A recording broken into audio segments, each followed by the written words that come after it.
Yani yetsa dem popo di ti Asante man yenya na enye ye Sunyani enhye sikadwase minnim se Sunyani enhye Asante man ase ontu wo mfo na oba hema na minnim se na ni aden obefa ya wo mo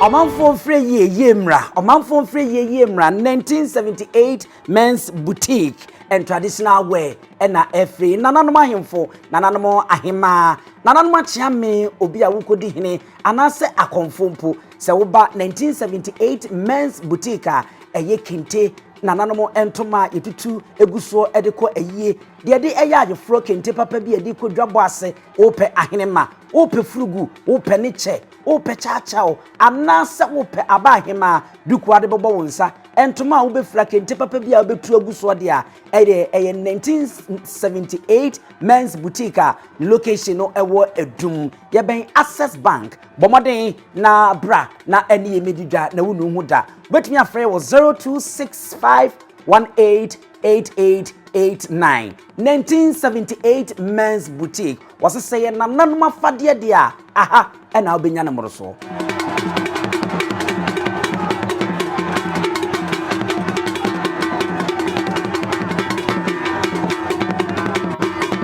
ya mamu nyina atrase mmako abade mba Nyansapo so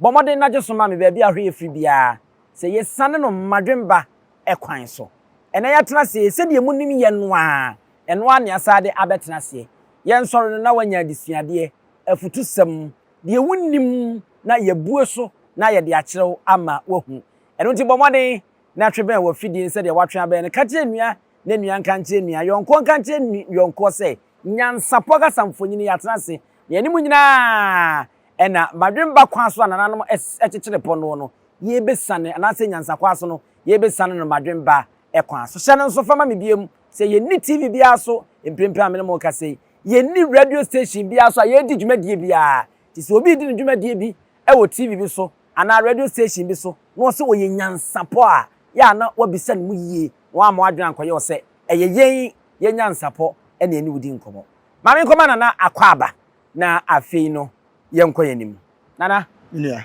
akwaba meje so minia bibi ikoso e wo social media akwaba so bisa so ho te sei me ho de eye me ho nya anka me ma na me umisa me ho te sei enya nduru ho o ensem bi ikoso me de mfoni ni be ma wa ma wankasa wahwe ensem be Sunyani Kontirehene se hwan ensem bi a wo keka no wo de wa afu ani hwe na wa wo de wasem ba ya wo de wo hwe ma me wia wo wia na wo de ama producer na mo yi firi se asem ye ba ye Sunyani obia ni Sunyani papa yi de o ka se Sunyani hye Asante ase Sunyani de no ho ba ku bi ba ye wo se tete no na Sunyani omusom omo hye Asante ase foforo so ba ya wo se Sunyani emmo wahini kese wahini bia emeso ankyere wotumfo da ne ho nkoro ne ba na anyambia ye besere se doma ahene ne kofa asansem gwe nyina de baaye obi ni Sunyani eni asem no kwasem ne se me Abraham hu mfonyi de toso mieni opanyina wo kasa sesie ya ese wo ye kasa twitwie bi se de ese otumfo asre ne se wo mra no omesum sikadwa no asem bisa am se na wonsu frɛ hin sem a ekoso social media no hwe na no na mebu afu peace council fo na obi ntia se ade na mebu afu sha hwe ye wompanyimfo o man mu a Sunyani ya walewale ye hu ebono ya walewale ye hu ye nuanum bi wo ho ye nuanum bi wo ha saa de na omo ye ne se wo so unsum obi da o se wasum obi da o ye won krofo bebre ho a na o ma tete o ma firi no ma bi hu anye independent bebre be na Ghana kura se ye anya independent ase na mo kan se anya independent ya ye ko se 61 years ase se ye twam 61 apart from say apostle Joseph ye ka amaye no ade papa be biem ya hye bidie be na ye hye na bidie kura nye China fo na se hye bidie de ye hye ya de wa mpacho so ti ase bibia no ye tumi ye o man mu empanyimfo mo wayen na sa papa yi na tifie duru ya kasa twitwe ya akofa ntokwa abade Asante ni Sunyani ni asem me poso ha na me nyabotre on se ya gusu a ye kasa but mfonyi na ye kan bia na ya hwefo bi onya nhui enti me pese me de ma producer na ode to ani na ya hwefo ni hu de ye wo ka ho asemi Ezan say ene no. Papa ebi kura na me ne ba bi twempena. Entinam si nya. So, afi na yakopo sa me ntohwe. Ade na omo ye no, me ye besere wo. So mpena twenum e wa hanom. Na ye ma yahwefo. Entwa ahwefo ye pese ye di mfonyin no e de kire mo. Na mu de black power e ka no. Na afi ye ba na eja na wa ase no ye de ekokugu. Nti ye fie ni kutu wi a ye hwemienu santem enhwe emfonyin no. Sunyani enhye sikadwase minnim se Sunyani enhye Asante mayase Sunyani enye subservient to any traditional area yansombirihini bia ya konwane hini bia se Sunyani yede ye ho Sunyani eye ne man Sunyani ewo ne tumi Sunyani wo kwan ya fa so kyekire nya ohini bia na de Sunyani eba besi ho ede hye wo bia ansa awie mohu mahwe motie mate na mohu nsam a na opanyin no okeka okwasem ni oye panyina otim se nani afi na me no me hu mfonyin no asamba akwa mbisa am se na se Sunya so de ebesi mu daban sabia kro to opim so de oti okruwie ni okrawie ne brawie ma so no aman hina ehye na se no kwa duoso eti Sunya nka ho a ensa hwe Sunya beka ho a ensa hwe ana onsre se brana besom sikadwa eti eno fi hine ahemfo na aya na omode omukuro bedom Asante se yewura emwa wo mo no ayanda yewura ne kopa omo kyew ana wo mo na eba onkopa obi a kyew ompa obi aboa no so ana wo maso odwene ho a wonte ase hwe se wo hwe Asante a otumfo eye Asante na oda no obi a wo ne manhene enti se wogina ba bi ka se otumfo nye manhene oye paramount chief na wontimi mo manhene a do manhene uso ay kire hwan honi asem mi hu se waso ya kire ohene bia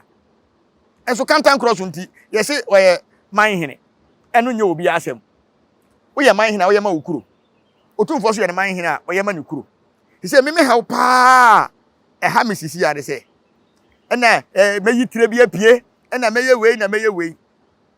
etire na obeyi apie no wo yi tire na apie ama amanfo abebo do ma ho wo me babebo do ma ho abeji tire no etire be no be yi wona ese wo tire wo ho tese ensem bi okura odwene ho enti yana mebusa me ho se enti papa wei no judge na wo ye no ye promote no ana se wo fantitiem enka obi anka se bi wo abam a wo sa wo aye wo hene die enka wo kasa bia ye peace ka mambrum bom ma manfo tese me hwe ne video bi wo se wo no de wo mpene magalam se ma nkoso Asante mem koso Asante mem no otumfo hya ase ne ho nkro ne ba ukuro ya asa de galam se ne bia ba wo se wo de wo ye ne ye na abo ukuro ensam na yakoso no se papa yo ma hwe na dwene mu de eno nti na ye binum wanwa se enka enti me de na de metima ka kire tiefo ne se ne ahwefo ne se ye besere se ye du yutu no mom ne ye nwene ye ho enne ye yutu na ye ba no na ye nwene ye ho mpanyimfo ya omuwo Ghana ya ye ku omo ho ntokwa a ebi yese omanyom bibia awie ba ka se twetwe ne ye boys ne ye nwene ye ho ukọ hye baabi mo obi kọ ye yodiom ekyina nko wani ho fam wani be pai wo ko nya ga ekwe baka ti wani abo ade adom ahene ye no enti peace council for mahu ana wo mu hunu ye dodo na anim sesen ka bia 2021 ana adom ahene hye sa de we yase o na ma menka bi na me ma unso nka bi na se wa hiti ambese me ka bi ena kura de pressure no wo fam wo fam na nso mu ma menka bi na menim se amanyofo na se Ghana fo dodo na anim se ntoko bi beba Ghana hanoma eya amanyofo na de beba edida bia ya na ne titru NDC ni MPP na ye hwe wo mu kasam ne se de omu sikasa na nso na SSC no asesa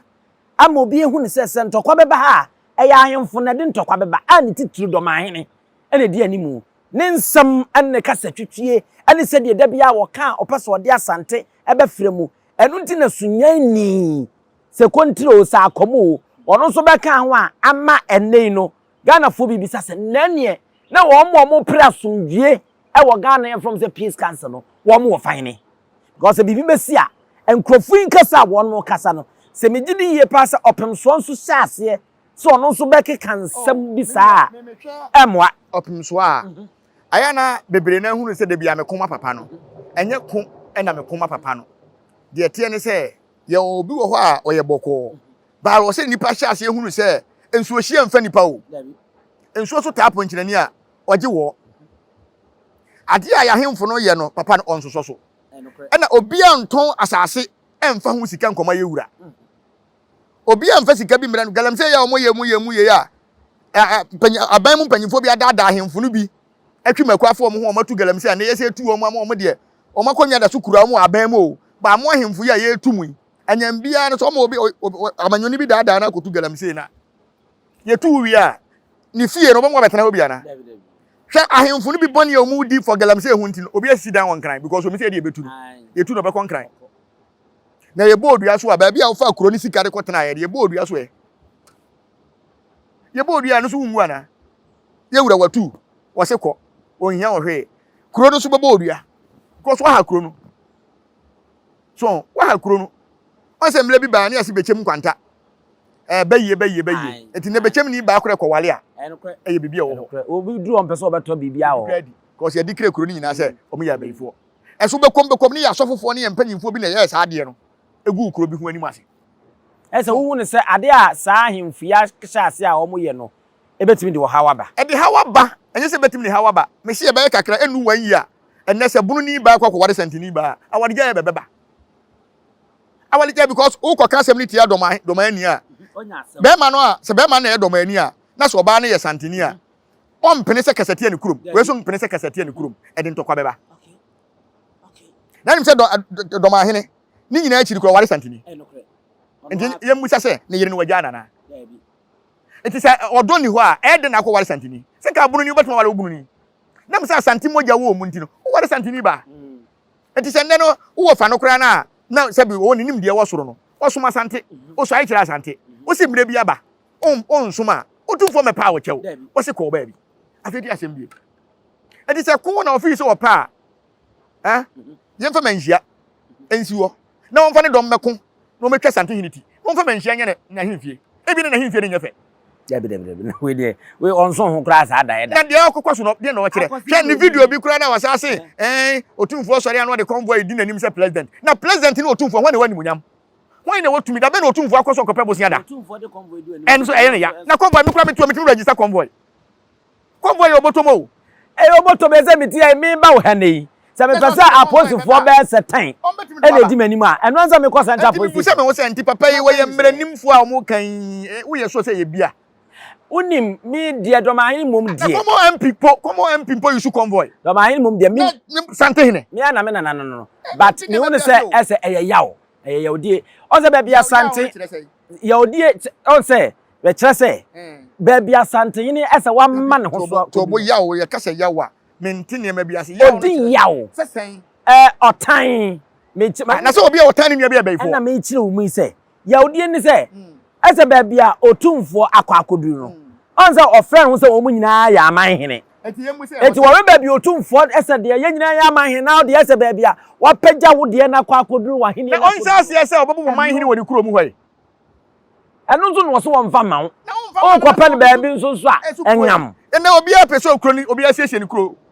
fie pe for instance 10 years ana wo ma prea sa wo mo pe man hene o wo bunu hobi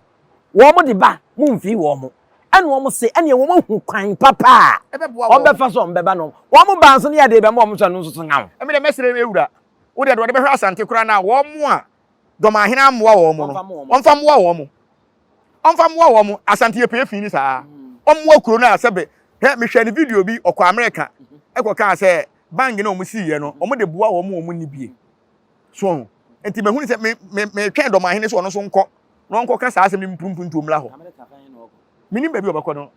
so otumfo okọ America on fere obi a ana Asante na wo se doma ina me se America enti won kokọ primpuntu ni bi mra so ni empre ne kwa enyi obi a na asọre ya asem ye ohene na wo de watade aguso hwe yemfa ne se unim ade wo ho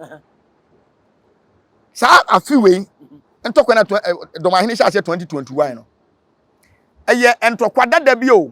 sa eye entokwa dada bi kura so ti ase on se tachiman man hene ena doma hene adwuma badu na wo first wine no ena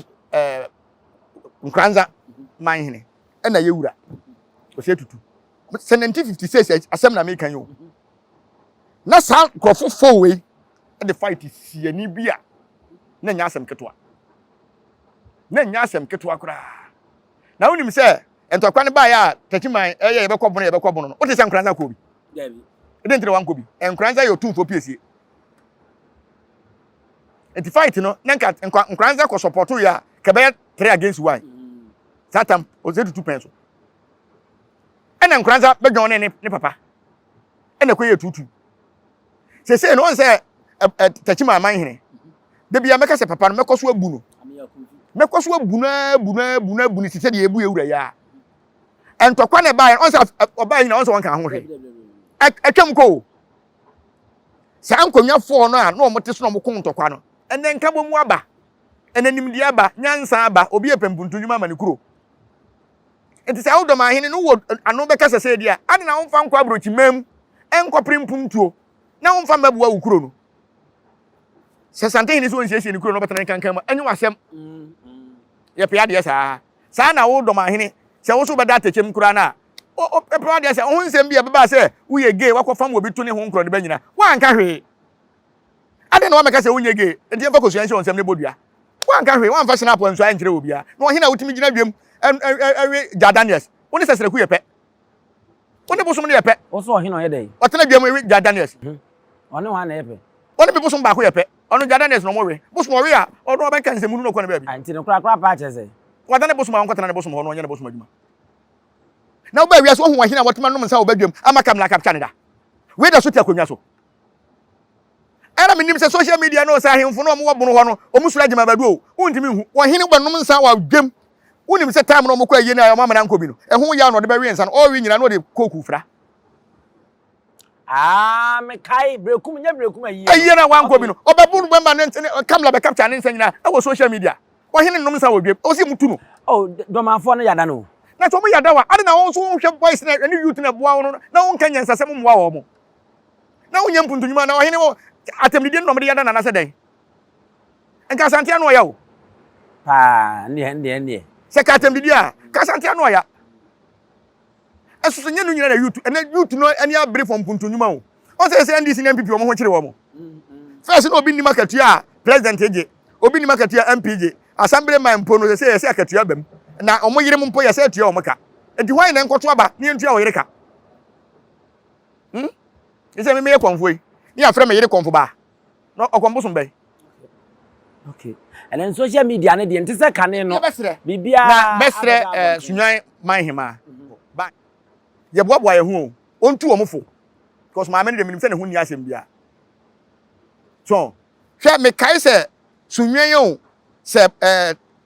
doma ho side o ase 2021 mu na ohini bi koye se o tu toilet ambi no o krom ho no ma police fo chi ni kotum se oni hu right se oye sa toilet ni wo krom ho me say hu video bi a menim se Asante region so hen o ohini bi so akwakoyi kwan ama o ma chi no mu wie so a mo se ahemfo no nsanya mpuntuduma wa hu nua kwaku bo nsam dwa no nso makobubu o makobubu atu agu so ti ase mo so na mo se nipa nya mpuntuduma so ti ase amanyofo ye niema bi a enne ka me for great mutu asase ana peace council for mo hwe na mo nka a mo de ntawantawa eba na mo pese mo twam ho be hya ahemfo bi achi ne ye yodum me de mesre do ma ahene sa ne nsem na wakika Asante obi ne wo so Asante so ane ho ato ne da Asante omo ya baifo Asante fo betuma dane mo betwe oburo nyina to agu ama koma de wo no yire no ma ayade ye wo ho dada nyem na meka ye won krofo bi wo ho a ba bi omdo na besi ne de ho ama wo mo untimi no mo nko so untimi no mo nko wo de ye mfa ne se ye to osisi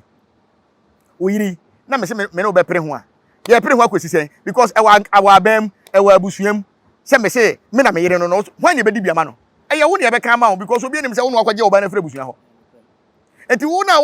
wo pere se otumfo ye man hene ontimi mo man hene no otumfo na course ye nto ne rank mu ana akwasi kokko na omo to ehie no oma wu ana buku na ho ana won chance se obetwitwa nkrata bebre mu ana ya na obri bu ahen ka se ya na ye ne nwanwa se omo akọ school edu akire na bibia won nwomam nsie ntimi nkan nti ase ye wo fie nyansa ne wo school nyansa o se ye wo fie nyansa ne wo school nyansa o chire bu se ye wo fie nyansa ene wo school nyansa enti ade ye di nyansa ye na wo fie no wontimi fa school nya school no ye buku mu ko fifuo ye se hwe baburu ya kan obi gina obi achi so ti ase ba ye wade bi wo hwe na nse me de magnet tutu bi ho amugbo abele ya mo de kire yan e me fa ne se wawo oba ena me so wo yire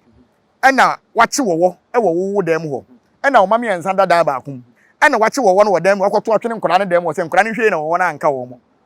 woni nkora ne ho nim nyansa asempa obatan me mache wo no ba me dem no e de akoto me ma ne dem no so wo nam dia beto yi asa atopum na so mo hwe na wo na anka wo woni nkora mi ho nim nyansa o dem se ne eja na jimi na eja de wo de wo koto ma dem se ene tie de e bai enye no mo na ese se Nyankopon na chi wo ene otwe ne beto wasase so ene okachi asase so wo yenue otwe ase na ode na ba no Nyankopon no kro obo ye no wantimi no anche wo no wankuno wo beto na to ye dem sase ye hwe ye no wo no ne one ye betena enti se nyame we wo ho a common sense phone di nyame we atem se wa fa nyansa kwa so me di nyame atem za black power me ma woni nyame atem wo se wo ni se nyame na wo ka ho asem enye wure nyame na ana mbisa se wa fa nyansa kwa so me di nyame atem za na woni nyame na wo ka ho asem nyame a wono ye papa no obi anim se osiesie bibia onye mfonso oda na onye mfonso oda nti se nyame we firi hin esa wo pa che se asem na wo ka no bible mu se wato bonsam se asase so fo ye nue di abre ne ma no enye no kure nti aduma badu nsem na wo ka no enye no kure onye na se bi onko ka jimisem se de o ma ya ma baburu na ya ma Nyankopon ko ka jimisem no mo wonye bi fi se ade bi wona ofise wonni mu obetuma bo obi abati menua mahu we obukum yemfa nko fie nkohwe so ti ase obenya mpanyimfo bo metuma ka abakwasem hwe bosom sese ku be ka asem bi se mo mabakwasem na o matwetwa to mo makonwa no mo ka se ni nyina na ye wure papa na na hwan na de nsa bonkum e be kire ne papa nkura se kwan na se me tuwe me boxer to atete a me ka che se me hye blind new enya abakwasem ni nyina na ye no kure se me tan na me tira se ma fa ho a me kire ne sei na broni a wo kire twi o be kire ne sei twi ne wa wante so enti e be sere do ma hene obi ntan no obi nya ne hwe ebum youth na ye ba no ye hia mpuntunjuma enya kasa twitwie ye pese ye nyini che ye pese ye nyesika che wo mo enti omo de na omo nya ne ye sika ye be pe ne bi na okura wo mu no omo wale free kitene kura na po ye ohina na wonya oba ho ade o ye che ne ye de na brɛ o wo hene onnu afuo ye obi tutuo no kokum na mu a o wai mu no de ne sira brɛ o we su mekoba we di ntosi ba o hire na wo aye totwe o ma aye totwe enne wo pa mi nko hu gold se metama ko mo ohina okay yanya ne emfa ya no nsi ejisa wore ne ekosu yi asese sunyanfo edo omo abagimi a ede na abeka ne de asori de mesre se sunyan panyin na wadi sunyan nim sisi ya no mesre no ba bi okeka kor hotro pa yesre no sunyan ni asante eni problem bia sunyan ni bunu eni problem bia sunyan ni anwona eni problem bia onye nkof ya wale ye ho na oba hema nem se na ni eden obefa ya wo mo so ti ase ebeto be se do ye kro no hima bi anwene ho ono ana be wati asem bi o social media e na obeka bie ente sa okay medase ye fancy nana ima ye besre wani die ni abrase kwa se wo ne wo ma obatan kese anufuta braba mansa nyine ma no wo no mbekasa na sunya ni asante de ye tene boko na wo ma nkoye se owura bi de aha ne edi sie ni aso so medi ene ebusu apani owusu aduom ye mamu nyammo ene hwa wajen ahenewa kura preko enim sebe odwampopo bi esi kro ni mu a wase wadoro sra panyini wontena fie ema aseduamfo blani pie frimantam bahin se pin enye nkwande wa na yesotro no wa ansa na odi asebe fita na no makode ebrensi am wa otua ne nsem mojabumo ni hu bi duanani wie klaman wo ye sofo kra wonye ye bi tontonte ye no nsane ye fa Nyansapo abone ntaka na mane yekese na ntakra abone die fanyinam kwatere kwa oda woro mountuma ye fe ni din de sein ni din de obama akola wa no so pese otrimu osuma ense bratam se fanfam ne honhon hia na amerika sa sebe ka ya twere ni mu nyame nai ebu afa so enye de ya twere ni mu twa nyame